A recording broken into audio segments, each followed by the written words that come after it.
right, so let's talk about NXT. So there's a couple of news and notes I want to hit before we really get into the show of NXT. Okay, so the first thing, Andrade was actually offered an opportunity to come back to NXT when he was came back from his medical after his surgery. He says that Triple H didn't even know he was medically cleared and heard that he wanted to leave WWE. And they thought, hey, come run, do a year in NXT, and then maybe you can come back to the main roster. Andrade turned that down, saying that he really wanted to be on Raw or SmackDown, and he didn't feel like taking a step back. And he said that he didn't see NXT as lesser, but he saw it as a step back, and he didn't really want to do a step back, and he would much rather go away and then return than to go to NXT. So I thought that was really interesting. And we hear a lot that guys they offer or they ask to go back to NXT and they get told no. So it's interesting that he was actually offered an opportunity to go back to NXT and he said no. It's also interesting that he says that there's a lot of people who might not be, effectively passing information that and this is not the first time we've heard this, that sometimes, because Andrade didn't talk to Vince or Triple H, really about his pushing, about him sitting and catering all this time, that he would give notes or give messages to the writers and it would never get to Vince or Triple H. This is a recurring theme that I've heard. I've heard numerous people say this, that they would talk to writers and the writers would just go down a rabbit hole. Like there would be no feedback. And that's a mistake. That's your company's too big and it's too inefficient. I know, like in regular corporate structures, you can't just walk up to the CEO and talk to him. So it's that's one thing that you have to take into account. But at the same time, it is absolutely ludicrous that you had a guy who they didn't even know was injured or had surgery. He was gone for months. He was gone for 4 or 5 months, and nobody even recognized it. It's crazy. That's your company is too big. If you could have guys sitting on the show 6 months, nobody noticed. That means A, you didn't give a shit about him. B, your company is too big and you managing too many personalities. So that was really interesting. All right. So the second thing, NXT will be moving to Tuesdays. Big whoop. We already kind of knew that was coming. I maintain that this actually will probably be the death knell for both brands, both AEW and NXT, because now they're uncontested. So there's going to be a general, hey, I like this show, or hey, a general, hey, I don't like this show, and people leaving. And there's not going to be any conflict, and people were really feeding off the conflict. Now that the conflict is going to be gone, I don't know what to say. And Brian Kendrick has retired and is now a producer for 205 Live, which is an affiliate of NXT. So that's a very interesting thing. So let's get into this show because this is very interesting. I am enjoying NXT. It's doing really good shit. I'm gonna group like objects, which is I'm just going to start doing my reviews this way. Instead of going through the show, I'm going to try to group as much of things that have to do with the same performers at one time. I know I used to do that and then I stopped doing it. But it's honestly easier to do it this way. And that way I won't have to go back through the same stuff again and again. All right, so Roderick Strong versus Cameron Grimes. So this feud came out of Cameron Grimes trying to buy the Undisputed Era's intellectual property. So we get hilarity to start NXT with Cameron Grimes with a t-shirt with the Undisputed Era Grimes the System. And it's a T. Oh, God, I know that shirt's probably going to end up getting sold. And it's really going to piss everybody off. But that shirt was great. And then it had the intro to the theme song, Grimes the System. That shit was fantastic trolling. And Roderick Strong, of course, tried to beat him to death because he was making fun of him.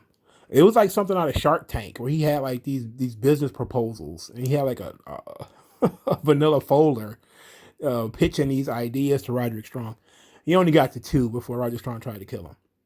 These two guys had a hell of a match. Roderick Strong got distracted by Undisputed Era shirt in the crowd, which is a nice touch to the character. And he ended up losing via the cave-in. So Cameron Grimes actually got a win. So this was a great match. Well, good match. And uh, great story told.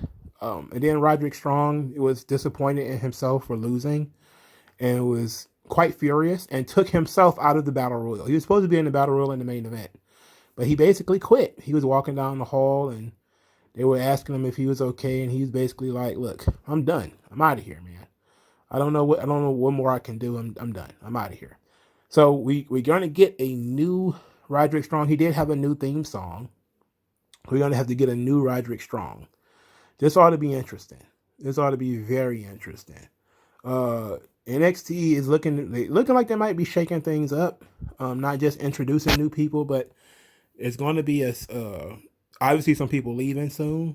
I could, because WrestleMania is coming up, so I could definitely see some people showing up the Raw after Mania, SmackDown after Mania, or whatever. And I think I've noticed maybe at the end of the show, if I got enough time, I'll go through who I think is leaving, because there's obviously going to be some people coming up. So all right, we did promos for Cross and Balor.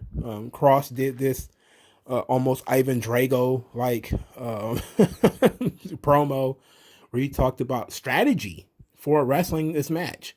It wasn't basic heel shit about I'm going to crush your bones and eat them. It was, this is what Finn Balor is going to try to do. He's going to try to, bring me into the deep waters because he's got the better stamina. But it's not going to happen, and I can use any and all styles. And, I train for maximum damage. This match shouldn't last long. And Finn Balor later basically said that, yeah, I wrestle I have the best stamina in the business. I don't gas up. I'm pretty sure Cross will gas up. And at NXT TakeOver Stand and Deliver, he's going to choke. No fairy tale ending for Cross. And I like this. I think that this is kind of the main event because it's let's put it like this. It's supposed to be. Like this had a very sports feel to it. Where these guys are talking about their training methods. They're talking about their training methods and they're talking about their opponent's strengths and weaknesses. This was very sports. It was very it's a little weird. I'm actually taken aback by it. It's a little strange for WWE. But it was enjoyable. It was not bad. It was very short, straight to the point, about maybe 90 seconds a piece. Very well done as far as putting together. So these was pretty good. I liked it. Then we also got a set of promos from Walter and Tommaso Ciampa.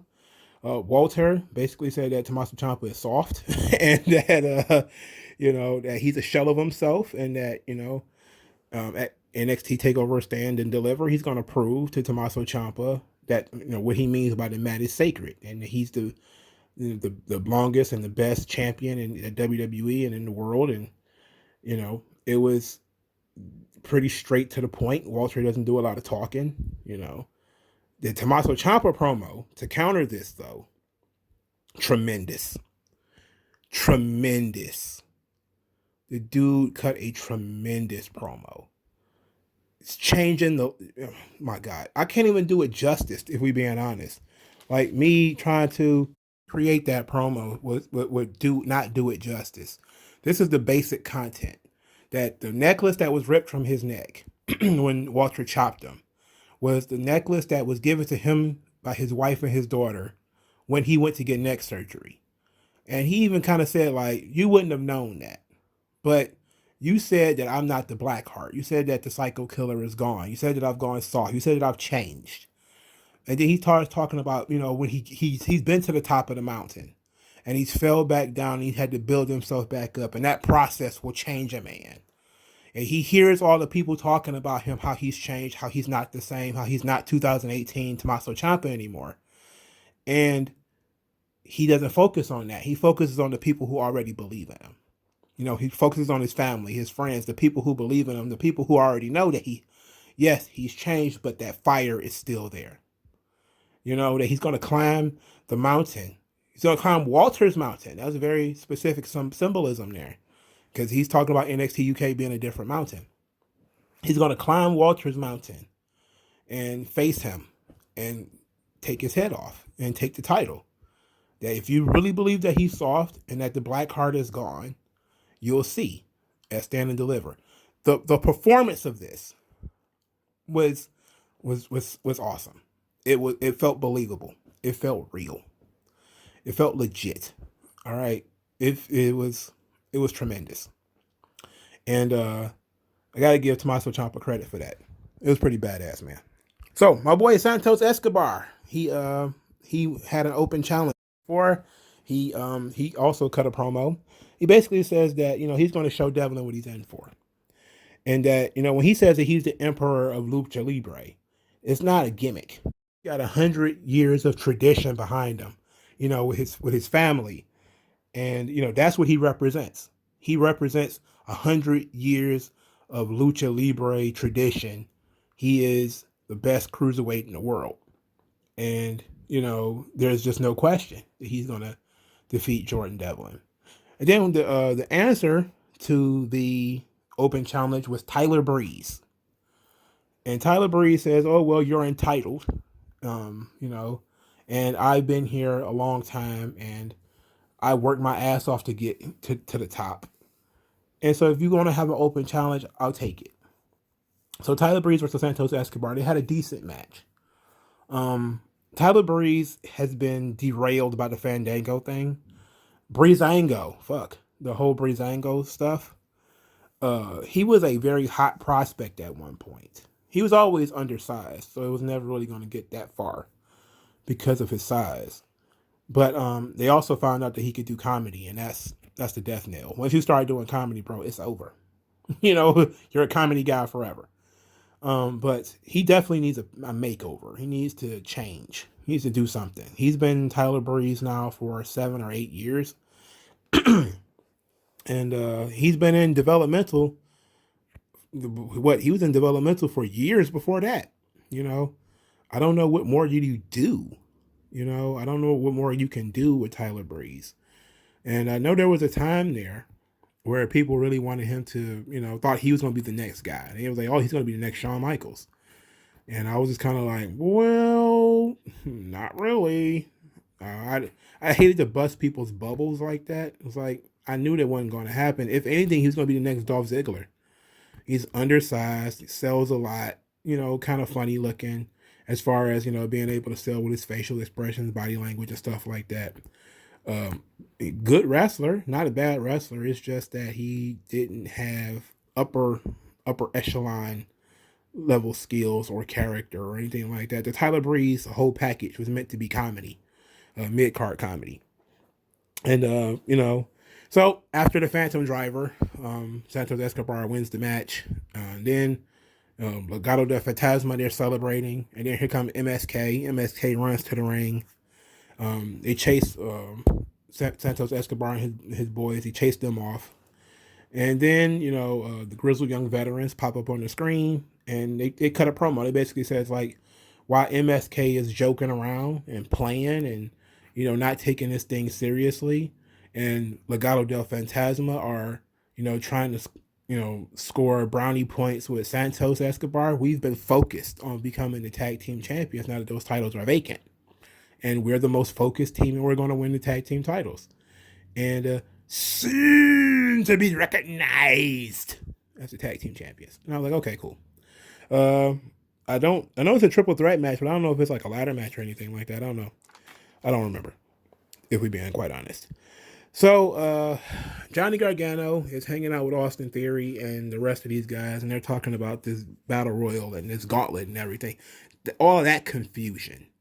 Right, so Johnny Gargano, who did commentary for the main event, he's talking about how it's unfair. He doesn't know who his opponent is until the day before the title match.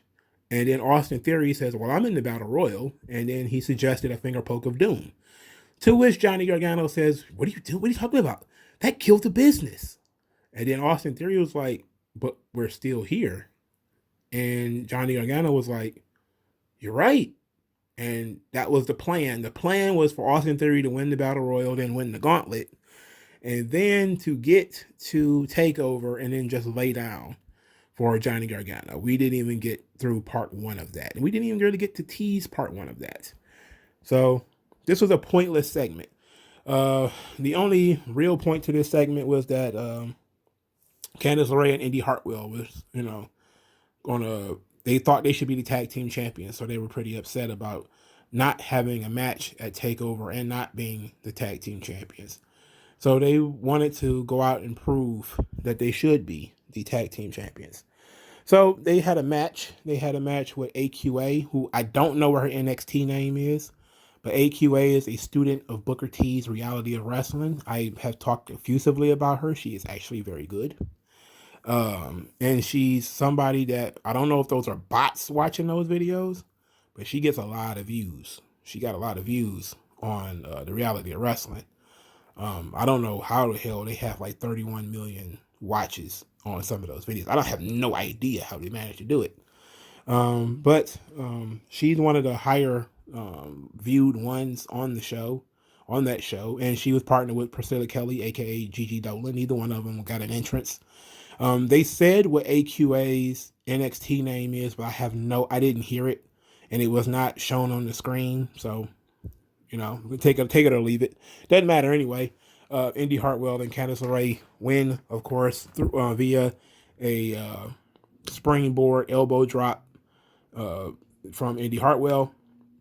And then Candice LeRae gets on the microphone and says that no woman in NXT deserves to be a champion more than she does. And they're going to win the women's tag team titles, and they're going to do it their own way. And so they challenged Shotzi Blackheart and Ember Moon, who then came out and cut a cringy promo, which of course they did because they are cringy as shit. Look, man, Shotzi was cool. She was a little off her rocker, but she was cool. That Ember Moon, fuck. Jesus, bro. She is straight up yogurt. She's plain fucking yogurt. Ugh. It's crazy.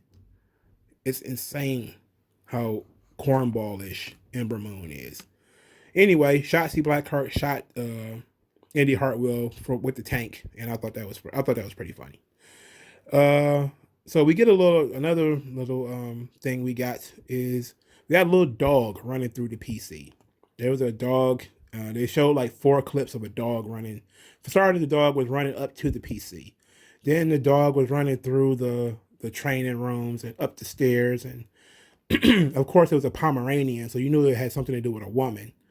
And then it says that somebody's going to be debuting April the 13th. So Frankie will be debuting. And I learned from online that their WWE trademarked the name Frankie Monet, which we're all going to guess is Taya Valkyrie.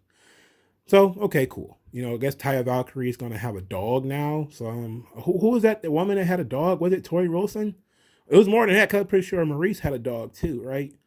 That if they're going to do like, she's a movie starlet, because Monet seems like a very Parisian, European name. So I wonder how that's going to go. Like, could she do like, it would make sense for her to do like a movie star type of thing, because that's what John Morrison and The Miz are doing. And after, it would have made sense for her to fit what they're doing. So if she's doing like, she's going to be like the Marlena to their Goldust, not in that exact sense, but she's going to be a starlet, and they are going to be like A-list movie stars. That makes sense. It would make sense for all of them to be the same. And then the way that the sans for the fonts, rather, let's put it like that, the font for the promo it looked like an autograph. So it looked like they might be doing a movie thing. So okay, I'm interested. Another running gag they did all night was Io Shirai being an annoyance to Raquel Gonzalez. So first she attacked Raquel Gonzalez after Raquel Gonzalez's match with Zoe Stark. Zoe Stark had an excellent match with Raquel Gonzalez, and because Zoe Stark is very good, and she's just very good. I wish she needs a character. That's the 4th week in a row, maybe, that I've said it, They need to actually start building character. She is, she's doing jobs, but she's getting a lot of time. She's getting a lot of time to work and a lot of time to, help other people develop. I know she's a little bit older than they are. And the finish came pretty sweet. She did a roundhouse kick that Raquel Gonzalez countered with a choke slam, like a choke bomb. And that was the pin. Earlier in the night, they had started this thing with Io Shirai where they talked about last week when she attacked Raquel Gonzalez and got power bombed on that table. And then they did a little last week promo where Io Shirai, when was asked, do you think it was a bad idea for you to attack Raquel Gonzalez? And she was like, no, that's why I picked her. I picked her because she's dangerous, she's big, and she's scary and all that type of stuff. So she attacked Raquel Gonzalez again on this right out here. And she actually, did a drop kick on Raquel Gonzalez, got her to sell a little bit. And then she got grabbed and Raquel Gonzalez slung her into the barricades, which of course, rattled her cage and put her down for a little while. Later, Io Shirai would attack Raquel Gonzalez again, and she got dumped on a box. And I think that might have been reversed. I think she might have got dumped on the box first, and then she attacked her after the match and then got yeeted into the barricades.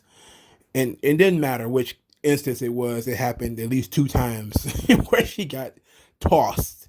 And then it happened a 3rd time where she attacked Raquel Gonzalez again, this time in a hallway, as Raquel Gonzalez was talking about Io Shirai. And then Raquel Gonzalez threw the bitch through the wall. So she was like, boom, through the wall. And then, Raquel Gonzalez was like, you need to stay down. Like, stay down. Like, it's over. Stay down. At the end of the show, Io Shirai came out barking in Japanese about she wanted to fight Raquel Gonzalez again. And she fought Raquel Gonzalez, and everybody came. There was medical staff from other hospitals from way down the street. There was people from Georgia that jumped in the ring to try to separate this. I mean, it's amazing what happens when small women fight big women. How so many people had to come out and say, no, that's enough. That's enough. Stop it. There's people all over the place. Of course, this was just the impetus for Io Shirai to be able to jump onto the crowd with Raquel Gonzalez in the crowd and proving that she could actually take Raquel Gonzalez down. Earlier in the night, she had told Raquel Gonzalez, you can't kill me. You can't stop me. And that's why she kept attacking her. She kept attacking her to prove that you can't stop me. You might be able to throw me against the barricades, throw me against the wall, throw me onto this box because you're bigger and stronger and everything. But I'm more resilient. I'll keep coming back. That was the story of the night, is that, setting up their match, because they put a lot of effort onto the matches that were going to be on TV next week. And I think that's maybe what I was trying to say for the Finn Balor Karrion Kross thing, is like that match was going to be on night 2, which was on Peacock. They were building up the matches that were going to be on night 1. So they put a lot of effort into Walter and Ciampa. They put a lot of effort into this gauntlet thing. They put a lot of effort into Io Shirai and Raquel Gonzalez.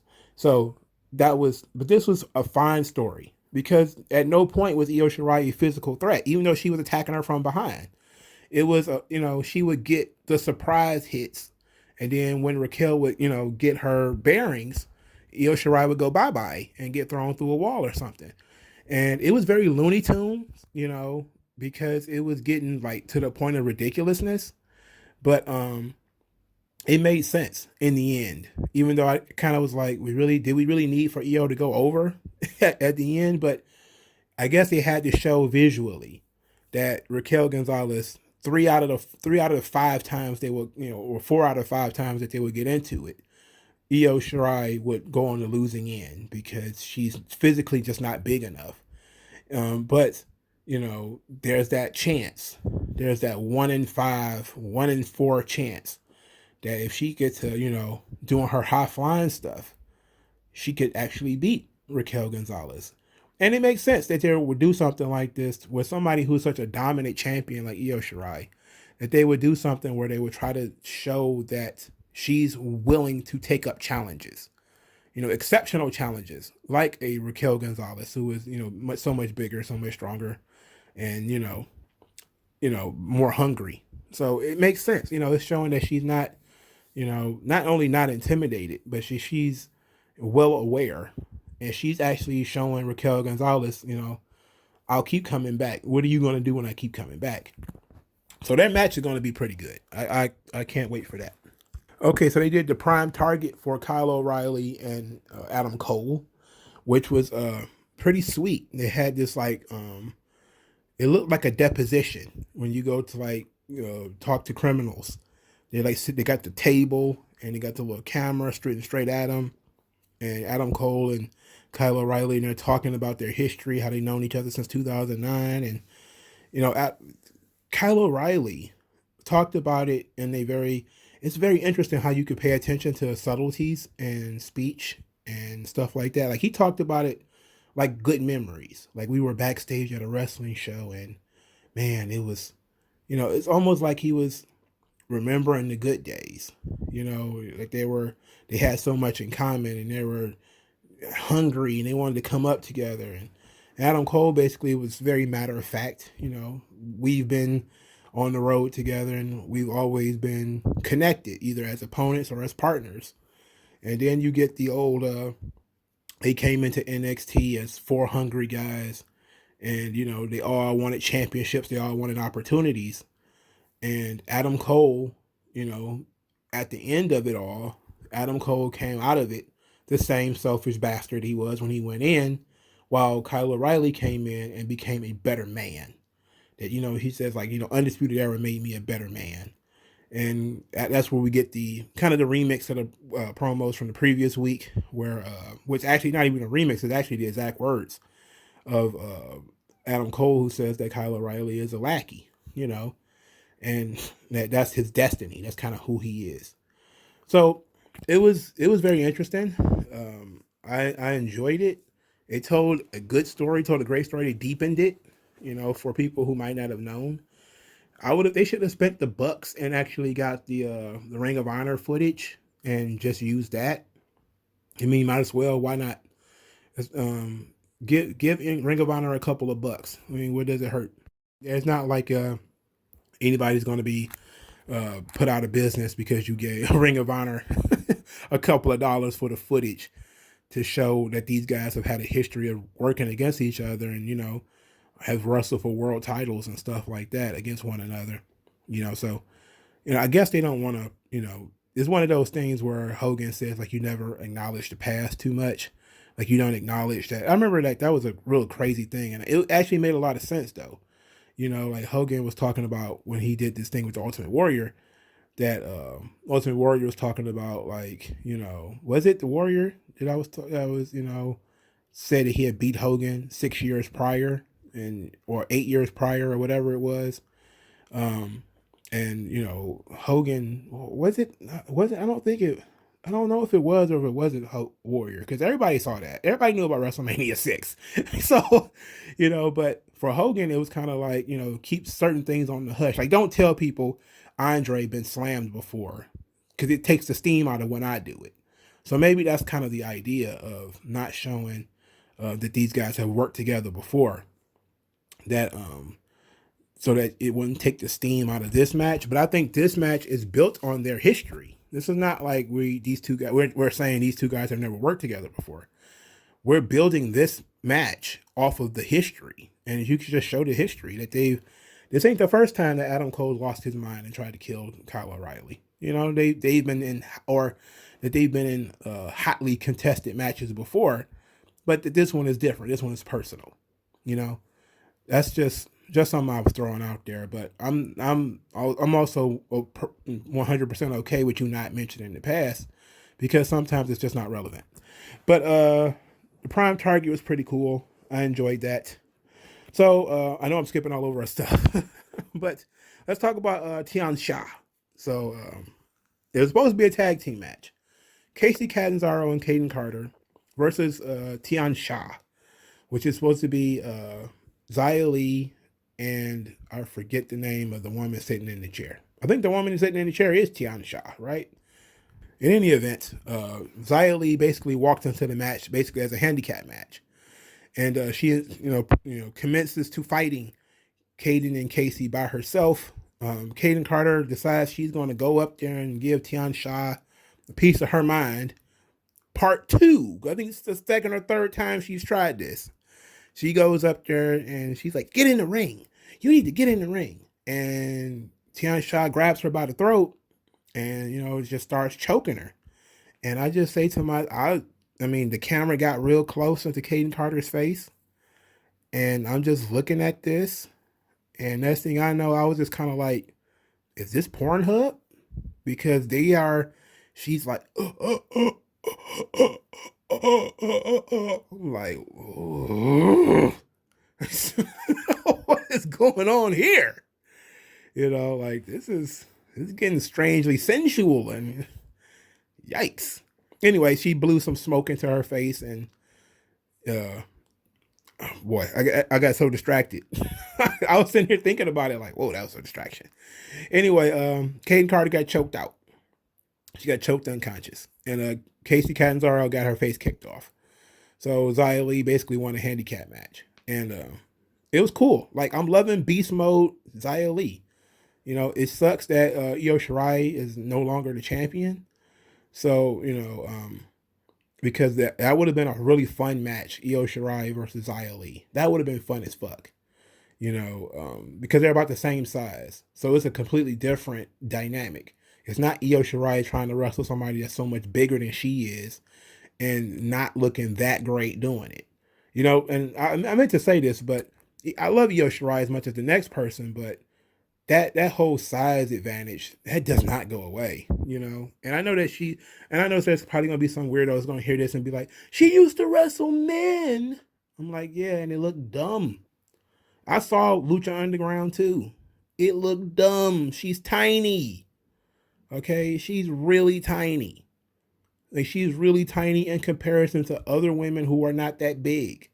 Comparison to Toni Storm, she's tiny. I mean, our cherry lip paw goddess has a lot of thickness. There's an Io Shirai could get lost in it, like Jack Nicholson in The Shining. I'm surprised she didn't when they had that match. She should have been sitting in the middle of the ring, frostbit from being surrounded by all the thickness of Toni Storm. She survived it, which, she deserves a fucking gold star for that. But this small lady having these matches with these much bigger women, and then let alone wrestling men, is absolutely absurd. It's absurd. And I love Io Shirai, but it's ridiculous. So I think Xia Li would have been a great opponent for her because Xia Li is around the same size. And then with Xia Li's beast mode, it would have been very interesting because it would have been, Xia Li's aggression and precision, against Io Shirai's high flying and her technique. It would have been really fun.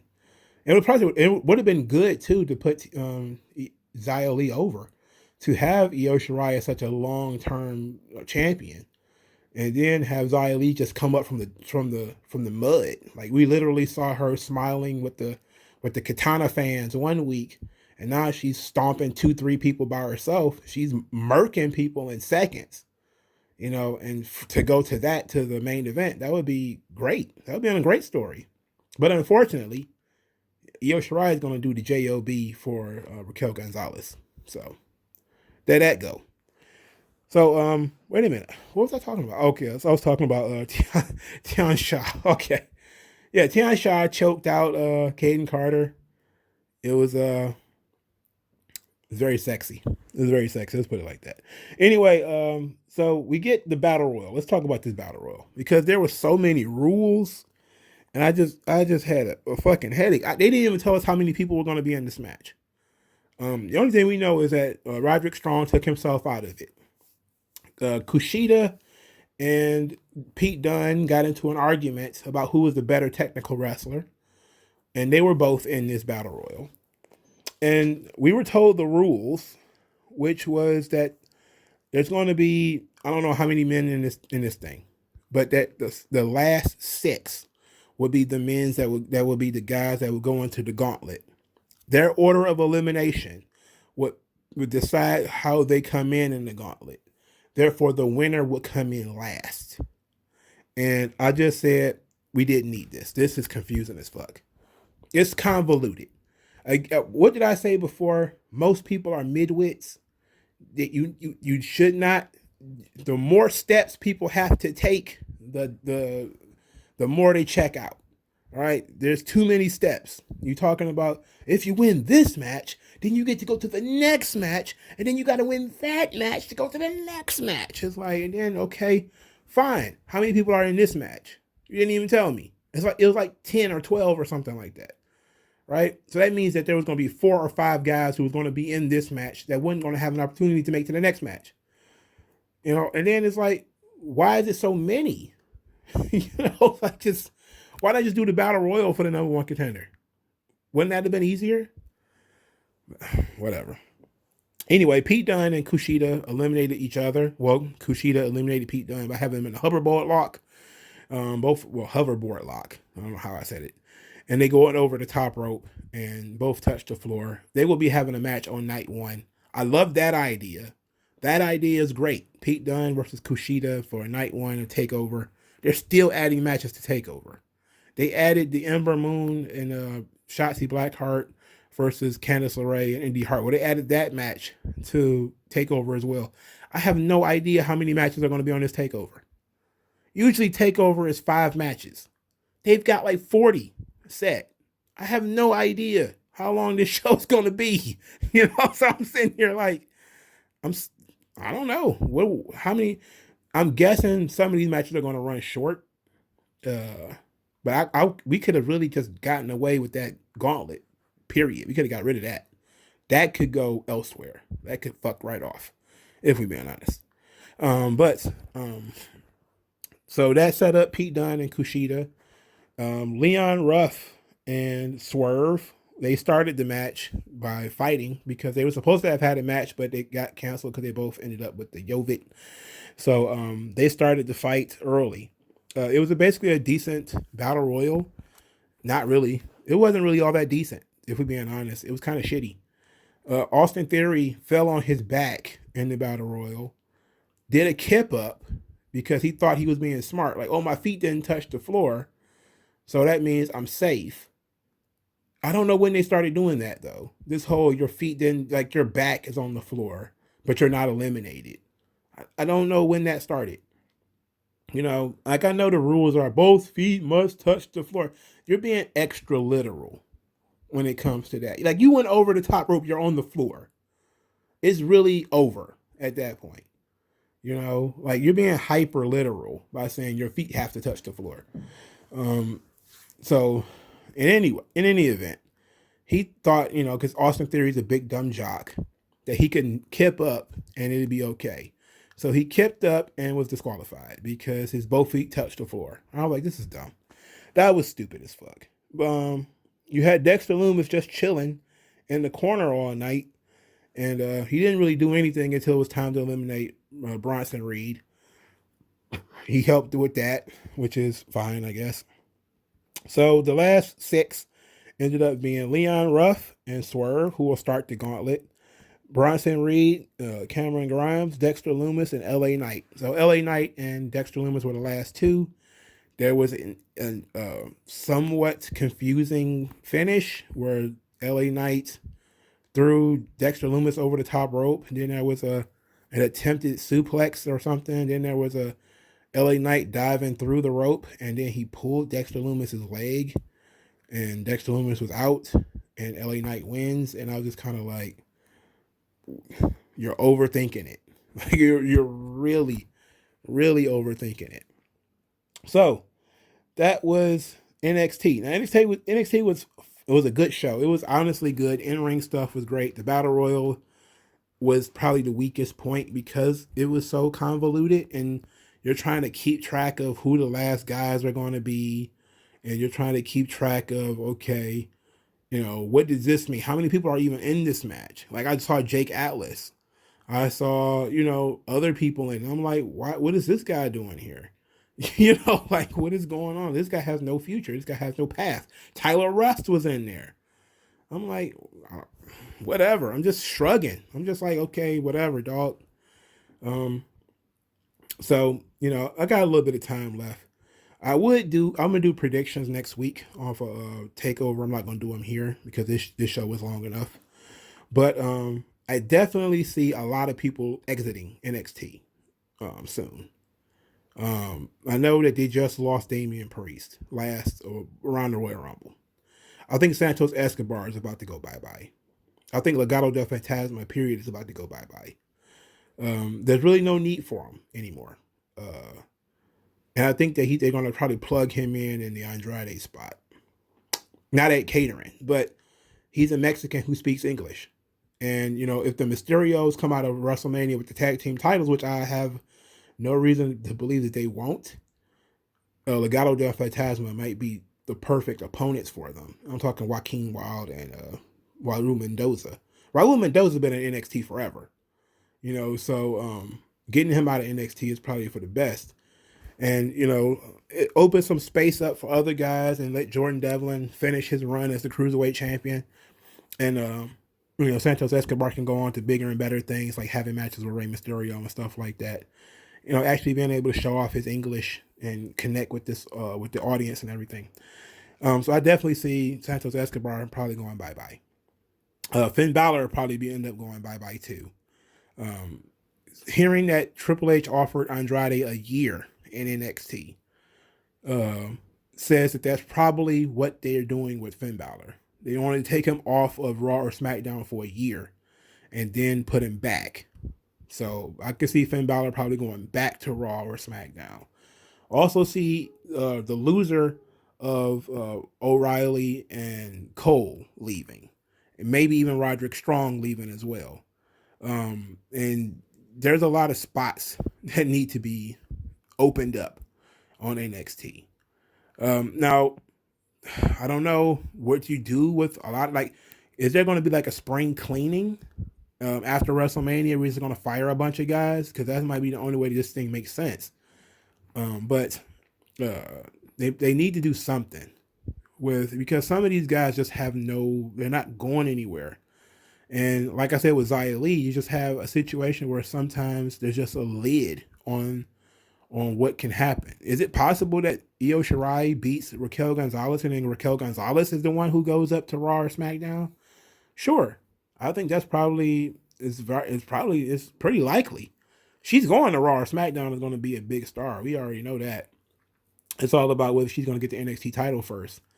Usually just about everybody usually gets that run. But now since NXT is an official third brand, quote unquote, not everybody's going to get that run. So, you know, we're in a weird situation here. But they need to open up these spots and let the dogs run, man. That's been one of NXT's major problems is, you know, their inability to let people do their thing, you know. So the show was very good. The in-ring product is always going to be there. Only thing I really didn't like was the Battle Royal. They could have kept that bullshit. And I don't like the Garganos, if we're being honest. And I'm not a fan of the Garganos. But here's hopefully that we're going to see more of Gigi Dolan and AQA, whatever her NXT name is going to be. And, you know, hopefully they get to do more. Hopefully Zoe Stark gets to do more. She gets a character. You know, we'll see what's up. But let me know what you guys think in the comment section below. Like this video, share this video, subscribe to the channel. In the description will be my Twitter account, my Cash App for people who want to give me money directly, and people who are more comfortable doing Subscribestar, a monthly subscription to the channel. That link will be in the description as well. Thank you, regardless of what you choose, and I'll talk to you guys later, man. Peace.